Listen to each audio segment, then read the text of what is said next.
आप सभी को राम राम। आप सभी का मेरे चैनल पर स्वागत है। दुर्गा सप्तशती 700 श्लोकों का संग्रह है और उन 700 श्लोकों को 13 अध्यायों में बांटा गया है। पहले अध्याय में 104 श्लोक आते हैं। इस अध्याय में भगवती देवी के प्रभाव से किस प्रकार मनुष्य मोह, माया और संसार के बंधनों में फंस जाता है, यह बताया गया है। साथ ही साथ देवी भगवती की महिमा और उनके स्वरूप मधु कैटभ का वर्णन है। श्री मेधा जी के आश्रम में राजा सुरत आए थे। ऋषि मेधा जी राजा सुरत और समाधि नामक वैश्य को भगवती माँ की महिमा बताते हैं। ऋषि मेधा मधु कैटभ का प्रसंग सुनाते हैं, जिसमें स्वयं ब्रह्मा जी माँ की शरण ग्रहण करके अपने महान भय का नाश करते हैं। प्रथम अध्याय मधु कैटभ वध। श्री दुर्गाये नमः। प्रथम चरित्र के ब्रह्मा ऋषि, महाकाली देवता, गायत्री छंद, नंदा शक्ति, रक्तदंतिका बीज, अग्नि तत्व और ऋग्वेद स्वरूप हैं। श्री महाकाली देवता की प्रसन्नता के लिए प्रथम चरित्र के जप में विनियोग किया जाता है। भगवान विष्णु के सो जाने पर मधु और कैटभ को मारने के लिए कमल से पैदा होने वाले ब्रह्मा जी ने जिनकी स्तुति की थी, उन महाकाली देवी का मैं ध्यान करता हूँ। वे अपने 10 हाथों में खड्ग, चक्र, गदा, बाण, धनुष, परिध, शूल, भुशुंडी, मस्तक और शंख धारण करती हैं। उनके 3 नेत्र हैं। वे समस्त अंगों में दिव्य आभूषणों से विभूषित हैं। उनके शरीर की कांति नीलमणि के समान है तथा वे 10 मुख और 10 पैरों से युक्त हैं। ओम नमः चंडिकाय।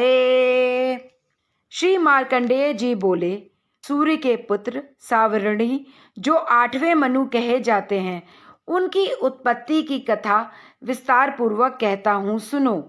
सूर्य कुमार महाभाग सावरणी भगवती महामाया के अनुग्रह से जिस प्रकार मनवंतर के स्वामी हुए, वही प्रसंग सुनाता हूँ। पूर्व काल की बात है। सुरत नाम के एक राजा थे, जो कि चैत्र वंश में उत्पन्न हुए थे। उनका समस्त भूमंडल पर अधिकार था। वे प्रजा का अपने पुत्रों की भांति धर्म पूर्वक पालन करते थे। फिर भी उस समय कोला विध्वंसी क्षत्रिय उनके शत्रु हो गए। राजा सुरत की दंड नीति बहुत ही प्रबल थी। उनका शत्रुओं के साथ संग्राम हुआ। यद्यपि कोला विध्वंसी संख्या में कम थे, तो भी राजा सुरत युद्ध में उनसे परास्त हो गए। तब वे युद्ध भूमि से अपने नगर को लौट आए और केवल अपने नगर के राजा होकर रहने लगे। समूची पृथ्वी से अब उनका अधिकार जाता रहा, किंतु वहां भी उन प्रबल शत्रुओं ने महाभाग राजा सुरत पर आक्रमण कर दिया। राजा का बल अब क्षीण हो चला था, इसलिए उनके दुष्ट और दुरात्मा मंत्रियों ने वहां उनकी राजधानी में भी राजकीय सेना और खजाने को वहां से हथिया लिया। सुरत का प्रभाव नष्ट हो चुका था, इसलिए वे शिकार खेलने के बहाने घोड़े पर सवार होकर वहां से अकेले ही एक घने जंगल में चले गए। वहां उन्होंने मेधा मुनि का आश्रम देखा, जहां कितने ही हिंसक जीव अपनी स्वाभाविक हिंसा वृत्ति छोड़कर परम शांत भाव से रह रहे थे। मुनि के बहुत से शिष्य उस वन की शोभा बढ़ा रहे थे। वहां जाने पर मुनि ने उनका सत्कार किया। उन मुनि श्रेष्ठ के आश्रम में राजा सुरत इधर उधर विचरते हुए कुछ काल तक वहां रहे। फिर ममता से आकृष्ट चित्त होकर उस आश्रम में इस प्रकार चिंता करने लगे, पूर्व काल में मेरे पूर्वजों ने जिसका पालन किया था, वही नगर आज मुझसे रहित है। पता नहीं मेरे दुराचारी मंत्रीगण उसकी धर्म पूर्वक रक्षा करते हैं या नहीं।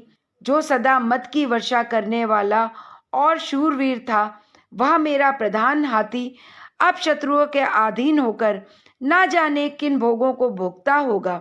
जो लोग मेरी कृपा, धन और भोजन पाने से सदा मेरे आगे पीछे चलते थे, वे निश्चय ही अब दूसरे राजाओं का अनुसरण करते होंगे। उन लोगों के द्वारा खर्च होते रहने के कारण अत्यंत कष्ट से जमा किया हुआ मेरा वह सारा खजाना भी खाली हो जाएगा। ये तथा और भी कई बातें राजा सूरत निरंतर सोचते रहते थे। एक दिन उन्होंने वहां मेधा मुनि के आश्रम के निकट एक वैश्य को देखा और उससे पूछा, भाई तुम कौन हो? तुम्हारे यहाँ आने का क्या कारण है? तुम क्यों शोकग्रस्त और अनमने से दिखाई देते हो? राजा सूरत का यह प्रेम पूर्वक कहा हुआ वचन सुनकर वैश्य ने विनीत भाव से उन्हें प्रणाम करके कहा, राजन, मैं धनियों के कुल में उत्पन्न एक वैश्य हूँ। मेरा नाम समाधि है। मेरे दुष्ट स्त्री और पुत्रों ने धन के लोभ से मुझे घर से बाहर निकाल दिया है। मैं इस समय धन, स्त्री, पुत्र से वंचित हूँ। मेरे विश्वसनीय बंधुओं ने मेरा ही धन लेकर मुझे दूर कर दिया है। इसलिए दुखी होकर मैं वन में चला आया हूँ। यहाँ रहकर मैं इस बात को नहीं जानता कि मेरे पुत्रों का, स्त्री का व स्वजनों का कुशल है या नहीं है। इस समय घर में वे कुशल से रहते हैं अथवा उन्हें कोई कष्ट है। मेरे पुत्र कैसे हैं? क्या वे सदाचारी हैं अथवा दुराचारी हो गए हैं? राजा ने पूछा, जिन लोभी स्त्री, पुत्र आदि ने धन के कारण तुम्हें घर से निकाल दिया है, उनके प्रति तुम्हारे चित्त में इतना स्नेह क्यों है? वैश्य बोला, आप मेरे विषय में जो बातें कहते हैं वह सब ठीक है, किंतु क्या करूं? मेरा मन इतना निष्ठुर नहीं है। जिन्होंने धन के लोभ में पड़कर पिता के प्रति स्नेह, पति के प्रति प्रेम और आत्मीय जन के प्रति अनुराग को तिलांजलि देकर मुझे घर से निकाल दिया है, उन्हीं के प्रति मेरे हृदय में इतना स्नेह है। हे महामते राजन, गुणहीन बंधुओं के प्रति भी जो मेरा चित्त इस प्रकार प्रेम मग्न हो रहा है, यह क्या है? इस बात को मैं जानकर भी नहीं जान पाता। उनके लिए मैं लंबी सांसें ले रहा हूँ और मेरा हृदय अत्यंत दुखी हो रहा है। उन लोगों में मेरा प्रेम का सर्वथा अभाव है, तो भी उनके प्रति जो मेरा मन निष्ठुर नहीं हो पाता है, इसके लिए मैं क्या करूं? मार्कंडेय जी कहते हैं, तदंतर राजाओं में श्रेष्ठ सूरत और वह समाधि नामक वैश्य दोनों साथ साथ मेधा मुनि की सेवा में उपस्थित हुए और उन्हें प्रणाम किया और उनके सम्मुख बैठ गए। तत्पश्चात वैश्य तथा राजा ने कुछ वार्तालाप आरंभ किया। राजा ने कहा, हे भगवान, मैं आपसे एक बात पूछना चाहता हूँ, कृपया उसे बताइए। मेरा चित्त अपने अधीन न होने के कारण वह बात मेरे मन को बहुत दुख देती है। मुनि श्रेष्ठ, जो राज्य मेरे हाथ से चला गया है, उसमें और उसके संपूर्ण अंगों में मेरी ममता बनी हुई है। यह जानते हुए भी कि अब मेरा नहीं है, अज्ञानी की भांति मुझे उसके लिए दुख होता है। यह क्या है? इधर यह वैश्य भी घर से अपमानित होकर आया है। इसके पुत्र, स्त्री और भृत्यों ने इसको छोड़ दिया है। स्वजनों ने भी इसका परित्याग कर दिया है, तो भी इसके हृदय में उनके प्रति अत्यंत स्नेह है। इस प्रकार यह तथा मैं दोनों ही बहुत दुखी हैं। हे महाभाग, हम दोनों समझदार हैं, तो भी हम में जो मोह पैदा हुआ है, यह क्या है? विवेक शून्य मनुष्य की भांति मुझमें और इसमें भी यह मूर्ता प्रत्यक्ष दिखाई देती है। ऋषि बोले, हे महाभाग, विषय मार्ग का ज्ञान सब जीवों को है। इसी प्रकार विषय भी सबके लिए अलग अलग है। कुछ प्राणी दिन में नहीं देखते और दूसरे रात में भी नहीं देखते हैं, तथा कुछ जीव ऐसे हैं जो दिन और रात्रि में बराबर ही देखते हैं। यह ठीक है कि मनुष्य समझदार होते हैं, किंतु केवल वे ही ऐसे नहीं होते हैं। पशु, पक्षी और मृग आदि सभी समझदार होते हैं।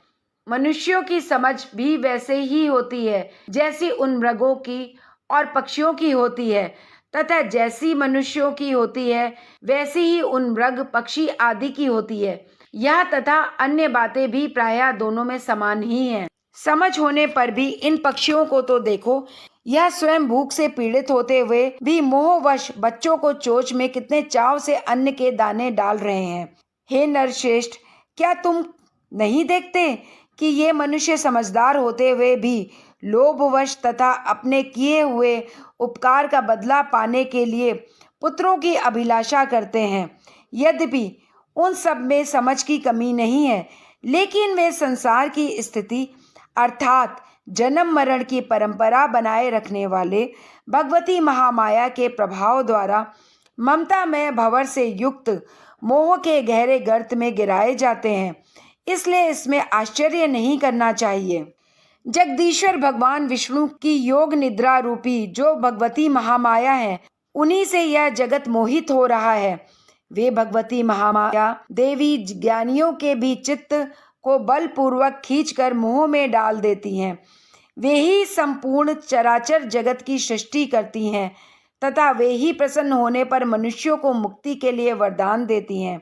वे ही पराविद्या, संसार बंधन और मोक्ष की हेतु भूता सनातनी देवी तथा संपूर्ण ईश्वरों की भी अधीश्वरी हैं। राजा ने पूछा, भगवान, जिन्हें आप महामाया कहते हैं, वे देवी कौन है? ब्राह्मण, उनका आविर्भाव कैसे हुआ तथा उनके चरित्र कौन कौन है? ब्रह्मवेत्ताओं में श्रेष्ठ महर्षि उन देवी का जैसा प्रभाव हो, जैसा स्वरूप हो और जिस प्रकार प्रादुर्भाव हुआ हो, वह सब मैं आपके मुख से सुनना चाहता हूँ। ऋषि बोले, राजन, वास्तव में वे देवी नित्य स्वरूपा ही है।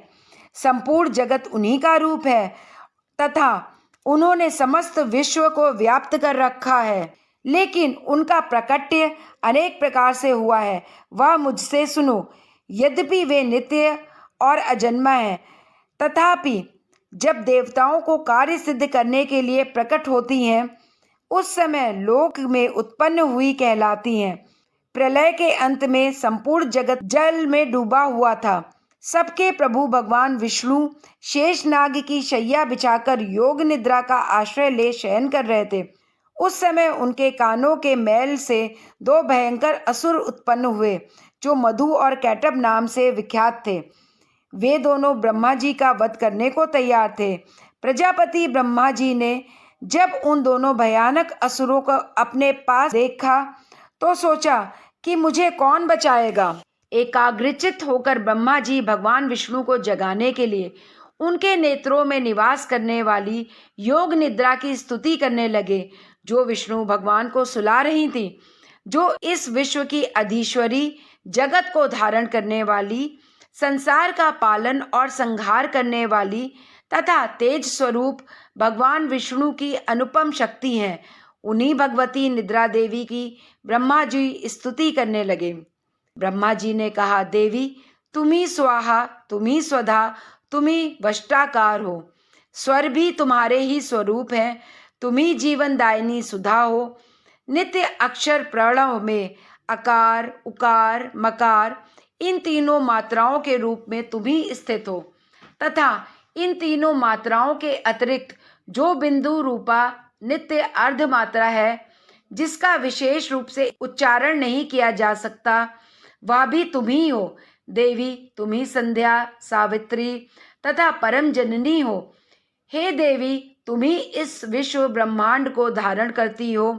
तुमसे ही इस जगत की सृष्टि होती है, तुम्ही से इसका पालन होता है और सदा तुम्ही कल्प के अंत में सबको अपना ग्रास बना लेती हो।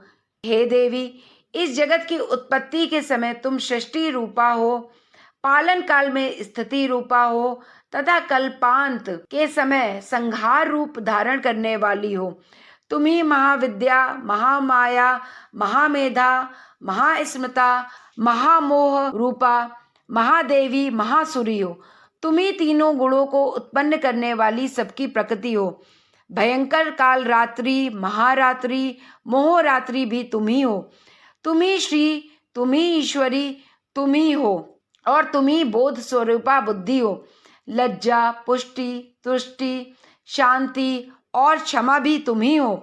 तुम खड़ग धारिणी, शूल धारिणी, घोर रूपा तथा गदा, चक्र, शंख और धनुष धारण करने वाली हो।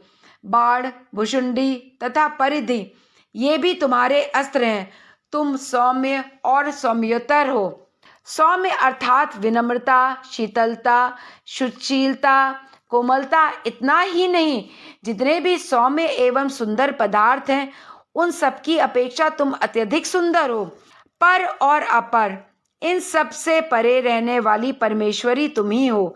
सर्वस्वरूपे देवी, कहीं भी सत असत रूप जो भी कुछ वस्तुएं हैं और उन सब की जो शक्ति है वह तुम ही हो।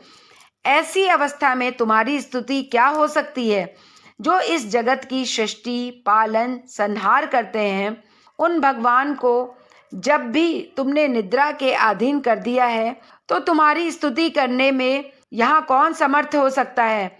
मुझको, भगवान शंकर को तथा भगवान विष्णु को भी तुमने ही शरीर धारण कराया है, अतः तुम्हारी स्तुति करने की शक्ति किसमें है?